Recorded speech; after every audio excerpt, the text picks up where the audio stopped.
Hi. അതിപ്പം plus two കഴിഞ്ഞ് നിൽക്കുന്ന കുറേ ആൾക്കാരുണ്ടാവല്ലോ. ഇത് വീഡിയോ ക്ലിക്ക് ചെയ്താൽ ചിലപ്പോൾ കൂടുതൽ പ്ലസ് ടു കഴിഞ്ഞവർ തന്നെ ആയിരിക്കും. എന്നപ്പം ഇനി എന്താ ചെയ്യേണ്ടത്, എന്ത് ചെയ്യും, അതൊക്കെ ചിന്തിച്ചിട്ടുണ്ടാവല്ലോ എല്ലാവരും. ഞാനും അതേ അവസ്ഥയിലാണ്. എന്നപ്പം ഞാൻ എൻ്റെ അവസ്ഥയെക്കുറിച്ചൊന്ന് പറയാം. എന്നപ്പം നമുക്ക് വീട്ടിലോട്ട് പോകാം. അപ്പം എൻ്റെ കാര്യം പറഞ്ഞാൽ ഞാൻ പ്ലസ് ടു കഴിഞ്ഞത് കേരള സിലബസ് ആയിരുന്നു. അതിന് നമ്മളെ ലാസ്റ്റത്തെ എക്സാം മലയാളമായിരുന്നു. എന്നപ്പോൾ അതൊക്കെ കഴിഞ്ഞില്ല സമാധാനത്തോടെ നിൽക്കും എന്ന് വിചാരിക്കുമ്പോഴാണ് അടുത്ത പ്രശ്നം വരുന്നത്. ഇനി എന്ത് പഠിക്കും? പ്ലസ് ടു കഴിഞ്ഞിട്ട് ഇനി പ്ലസ് ത്രീ ഒന്നും ഇല്ലല്ലോ, പ്ലസ് ത്രീ പ്ലസ് ഫോർ ഒന്നും ഇല്ലല്ലോ. അന്നപ്പോൾ ഇനി നമ്മൾ എന്തെങ്കിലും പഠിച്ചേ പറ്റും, നമ്മളെ ജോബ് റിലേറ്റഡ് ആയിട്ടുള്ള. അന്നപ്പോൾ എന്ത് ചൂസ് ചെയ്യും? അതാണ് അടുത്ത ചോദ്യങ്ങൾ വരുന്നത്. ഈ ചോദ്യം നമ്മളെ പ്ലസ് വണ്ണിൻ്റെ മുന്നേ വന്നിട്ടുണ്ടാവും. എന്നാലും ഞാൻ എൻ്റെ കാര്യം പറഞ്ഞാൽ ഞാൻ പ്ലസ് ടു കഴിയട്ടെ പിന്നെ ഒരു ഇതിനു വേണ്ടി ഞാൻ പറഞ്ഞ് എൻജിനീയർ ആവും. നമ്മൾ സാധാരണ ഒരു കാര്യം നോക്കുകയാണെങ്കിൽ നമ്മളെ മുന്നിൽ ഉണ്ടാകുക വക്കീൽ, ഡോക്ടർ, എൻജിനീയർ, പിന്നെ ഡിഗ്രി എടുക്കുക. അല്ലെങ്കിൽ പിന്നെ പലതരം കോഴ്സ് ഇപ്പോൾ നേരമുണ്ട്. AI, പിന്നെ സൈബർ സെക്യൂരിറ്റി, പിന്നെ അങ്ങനത്തെ പലതരം സാധനങ്ങളും ഉണ്ട്. അപ്പം ഇതിൽ ഏതെങ്കിലും ചൂസ് ചെയ്യാനുള്ള ടൈം നമുക്ക് എത്തി. ഇനി നമുക്ക് വീട്ടിൽ വെറുതെ ഇരിക്കാൻ പറ്റില്ല. 18 വയസ്സുമായി, അല്ലെങ്കിൽ ഈ കൊല്ലം നിങ്ങൾക്ക് 18 വയസ്സാവും എന്തായാലും. പിന്നെ ചിലർ 18 വയസ്സായാലും പേടിക്കണം, എന്തായാലും ആവും. എന്നാൽ ഞാൻ പറഞ്ഞു വന്നത്, ഇനി എന്തായാലും വീട്ടിലിരിക്കാൻ നടക്കൂല. കാരണം 18 വയസ്സുമായി. പിന്നെ ആർക്കും വെറുതെ ഭക്ഷണം തരാൻ വലിയ ആഗ്രഹമൊന്നുമില്ല, നിങ്ങൾക്കറിയാമല്ലോ. ഞാൻ ചിന്തിച്ച് നോക്ക്, വെറുതെ നിങ്ങൾക്ക് തന്നെ കുറച്ച് ഉൾപ്പ് തോന്നില്ലേ? എന്നപ്പോൾ 18 വയസ്സായ രീതിയിൽ നമ്മൾ അല്ലെങ്കിൽ എന്തെങ്കിലും പണിയെടുക്കണം, അല്ലെങ്കിൽ നമ്മൾ പഠിക്കാൻ പോകണം. എന്നിപ്പോൾ നമ്മൾ എന്തായാലും ചൂസ് ചെയ്യാൻ പഠിക്കാൻ തന്നെയായിരിക്കും. കാരണം പിന്നെ പണിയെടുക്കാൻ ആഗ്രഹമുള്ള ചിലപ്പോൾ പണിയെടുക്കാൻ മതി കേട്ടോ. പക്ഷെ എന്നാലും കൂടുതൽ ആൾക്കാർ പഠിക്കാൻ തന്നെയാക്കി പോവാം. പിന്നെ പാരൻസ് ഇത്രയും കാലം സ്വന്തം പൈസ കൊടുത്ത് ഇത്രയും കഷ്ടപ്പെട്ട് പഠിപ്പിച്ച നമ്മൾ വെറുതെ ചെറിയ പണിക്ക് പോകാൻ നിൽക്കുന്ന പറഞ്ഞാൽ മോശമല്ലേ? എന്നപ്പോൾ നമ്മൾ എന്തായാലും പഠിക്കാൻ പോകും. എന്നപ്പോൾ അടുത്ത് നമ്മൾ കോളേജ് നോക്കാൻ തുടങ്ങും, എന്ത് കോഴ്സ് എടുക്കാൻ ചെയ്യാൻ നോക്കും. എന്നപ്പോൾ ആ അവസ്ഥയിലായി നമ്മൾ. അത് ഞാൻ എൻ്റെ കാര്യം പറഞ്ഞാൽ ഞാൻ എൻജിനീയർ ആണ് ഞാൻ തീരുമാനിച്ചത്. എന്നപ്പോൾ ഫസ്റ്റ് നമുക്ക് എൻട്രൻസ് ഉണ്ടാവും. എൻട്രൻസ് ഏതൊക്കെ ഉണ്ടാവും? JEE ഉണ്ടാവും, പിന്നെ കീമും ഉണ്ടാവും. ഞാനിപ്പോൾ കീമിനാണ് പഠിക്കുന്നത്.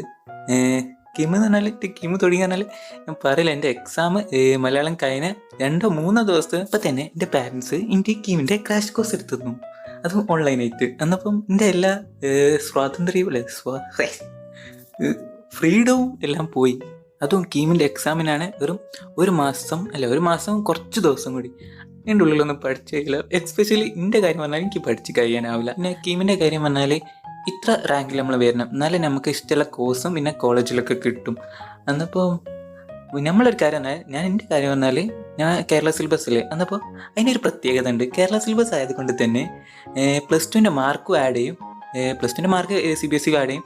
പക്ഷേ CBSE വെച്ച് കമ്പയർ ചെയ്യുമ്പോൾ നമുക്ക് 20 എത്ര മാർക്ക് കുറയ്ക്കും നമ്മൾ പ്ലസ് ടുവിൻ്റെ മാർക്കിന്. എന്നപ്പോൾ 20 എത്ര മാർക്ക് കുറച്ച് കഴിഞ്ഞാൽ നമുക്കൊന്നുമില്ല. അല്ലെങ്കിൽ എൻ്റെ പ്ലസ് ടുവിൻ്റെ മാർക്ക് എനിക്കറിയാം എത്ര നല്ല മാർക്ക് ഉണ്ടാവുമെന്ന്. അതിനോട് തന്നെ എനിക്കറിയാൻ റാങ്ക് കിട്ടില്ല. അതായത് നമ്മൾ ഇഷ്ടമുള്ള സാധനം കിട്ടൂല, നമ്മൾ ഇഷ്ടമുള്ള കോഴ്സ് കിട്ടൂല എന്തായാലും. ഞാൻ പിന്നെ എൻ്റെ കാര്യമായിട്ട് പറഞ്ഞ് ഒരു മാസം കൊണ്ട് എനിക്കൊരു കുന്തം ഉണ്ടാക്കാനില്ല, എനിക്കറിയാം നല്ലോണം. പിന്നെ ചിലവരുണ്ടാവും, ചില നല്ല ബുദ്ധിയുള്ള, ഞാൻ പറഞ്ഞില്ലേ, അതുപോലൊക്കെ ചിലപ്പോൾ കിട്ടാൻ മതി. പിന്നെ അവർക്കൊക്കെ പ്ലസ് ടുവിൽ നല്ല മാർക്ക് ഉണ്ടാവുമല്ലോ, അപ്പോൾ അത് നോക്കണ്ട. പിന്നെ ഉള്ളത് പറഞ്ഞാൽ നമ്മളെ JEE അടുത്ത എൻട്രൻസ് നമ്മൾ NIT-ലേക്കുള്ള, അത് എനിക്ക് എന്തായാലും കിട്ടൂല. അതിനോട് ഞാൻ ഫസ്റ്റ് വിട്ടതാണ്. പക്ഷേ ചിലപ്പോൾ ഞാനൊരു വർഷം പഠിക്കേണ്ടി വരും. ഒരു വർഷം പഠിച്ച് JEE എഴുതേണ്ടി വരും. അതെനിക്കൊരു സംശയമുണ്ട്. കാരണം കീമ് എന്തായാലും വലിയ റാങ്കൊന്നും കിട്ടാൻ പോവില്ല. എന്നപ്പം എങ്ങനെയെങ്കിലും ക്വാളിഫൈ ചെയ്യാൻ നോക്കണം. ക്വാളിഫൈ ആയാലും പിന്നെ നമ്മൾ ഇതാക്കാം, കോളേജിലേക്ക് അപ്ലൈ ചെയ്യാം. പക്ഷെ പൈസ എല്ലാം കൊടുക്കണം. അല്ലെങ്കിൽ പൈസ കൊടുക്കണം, നല്ല പൈസ ഉണ്ടാവും. എന്നപ്പോൾ അതൊക്കെ പ്രതീക്ഷിക്കുക. അല്ലെങ്കിൽ പഠിച്ച് ചാവുക. ഒരു വർഷം ഡ്രോപ്പ് ചെയ്യുക, എന്നിട്ട് JEEക്കും കീമിനൊക്കെ പഠിച്ചുണ്ടാക്കുക തന്നെ. എന്നപ്പോൾ ചിലപ്പോൾ റാങ്കും പിന്നെ JEE ഒക്കെ കിട്ടും. JEE കിട്ടണമെങ്കിൽ 97 മോള് തന്നെ വേണ്ടി വരും. എന്തെങ്കിലും കിട്ടണമെങ്കിൽ NIT-ൽ നമുക്ക് ഇഷ്ടമുള്ള കോഴ്സൊന്നും കിട്ടൂല. ഇപ്പം നമ്മൾ ഒരു ഉദാഹരണം പറഞ്ഞാൽ കമ്പ്യൂട്ടർ സയൻസൊക്കെ അവിടെ കിട്ടണമെങ്കിൽ 99 സംതിങ് അങ്ങനെയൊക്കെ വേണമെന്നൊക്കെ കേട്ട്. ഞാൻ 97 മിനിമം വേണം. പക്ഷേ കമ്പ്യൂട്ടറൊന്നും കിട്ടൂല, നമുക്ക് ഇഷ്ടമില്ലാത്തൊക്കെ കിട്ടും. എന്തായാലും NIT പഠിച്ചെന്ന് പറയാമല്ലോ. എന്നിപ്പോൾ അങ്ങനെയൊക്കെ നിങ്ങൾ പ്രിപ്പയർ ആവുക JEE ഒക്കെ കിട്ടണമെങ്കിൽ. പിന്നെ നിങ്ങൾ ഇതിൻ്റെയും കാട്ടി ബ്രില്യൻ്റ് ആണെങ്കിൽ നിങ്ങൾ JEE അഡ്വാൻസ് ചെയ്തിരിക്കും, നിങ്ങൾക്ക് IIT കിട്ടും. എന്നപ്പോൾ IIT പഠിച്ചെന്ന് പറയാം. ഞാൻ എൻ്റെ കാര്യം നോക്കുകയാണ്, എനിക്ക് 2 കിട്ടില്ല എന്നറിയാം. അത് ഞാനിപ്പോൾ എങ്ങനെയെങ്കിലും കീമ് ക്വാളിഫൈ ചെയ്യുക, പിന്നെ പൈസ കൊടുത്ത് തന്നെ ചേരേണ്ടി വരും. ഏതെങ്കിലും കോളേജിൽ കേരളത്തിലോ അല്ലെങ്കിൽ പുറത്തോ എന്തായാലും പൈസ കൊടുത്ത് കയറേണ്ടി വരും. പിന്നെ കീം ക്വാളിഫൈ എല്ലാ കോളേജിനും ഉണ്ടോ അറിയില്ല. ചില കോളേജ് ഇങ്ങനെ ചോദിക്കുന്നുണ്ട് കീം ക്വാളിഫൈ ആവണം എന്തായാലും. എന്നിപ്പം ഞാൻ എഞ്ചിനീയറിൻ്റെ കാര്യമായിട്ട് പറഞ്ഞു കീം ക്വാളിഫൈ ആണെന്ന്. ബാക്കി എനിക്ക് എന്താ അറിയില്ല. എന്തായാലും ഇതിന് കീം ക്വാളിഫൈ ആണ് ചില കോളേജിൽ എന്തായാലും ഒരു ചോദിക്കുന്നുണ്ട്. ലാസ്റ്റ് എന്തായാലും നമ്മൾ എന്തെങ്കിലും പഠിച്ചേ പറ്റൂ, അല്ലെങ്കിൽ എന്തെങ്കിലും പണിയെടുക്കണം, അല്ലെങ്കിൽ ഒന്ന് നിധി എത്തി കിട്ടി. നിധി കിട്ടിയിട്ട് കാര്യമില്ല, അത് ഗവൺമെൻറ്റിൻ്റെ പേരിലേക്കല്ലേ പോവുക. അതിപ്പോൾ ചിന്തിക്കാനേ നമ്മൾ നീട്ടിയിട്ട് നമ്മളതല്ല ഗവൺമെൻറ്. പക്ഷേ കഞ്ചാബ് അങ്ങനത്തെ നമ്മളെ സ്ഥലത്ത് നിന്ന് കിട്ടിയാൽ അത് നമ്മൾ തന്നെ അങ്ങനെയല്ല ഉണ്ടായാൽ. അപ്പോൾ ആ ഭാഗ്യമില്ല.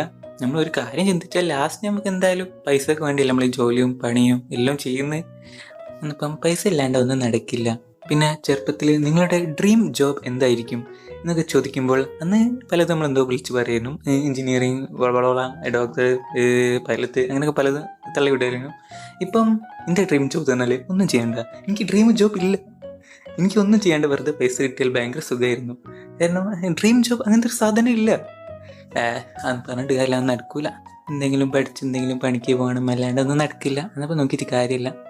എന്നാൽ പിന്നെ എൻ്റെ അവസ്ഥകൾ പറഞ്ഞിരുന്നു. ഇത്രയും നേരം ആരെങ്കിലും എൻ്റെ വളവളവള സംസാരം കേൾക്കുന്നുണ്ടെങ്കിൽ താങ്ക് യു. പിന്നെ ലൈക്കും കമൻറ്റും ചെയ്യുക, എന്തെങ്കിലും കമൻറ്റൊക്കെ ചെയ്തോളി. പിന്നെ ഇത്രയും നേരം കണ്ടതിന് താങ്ക് യു ഒന്നുകൂടി. Thanks for watching. ബൈ.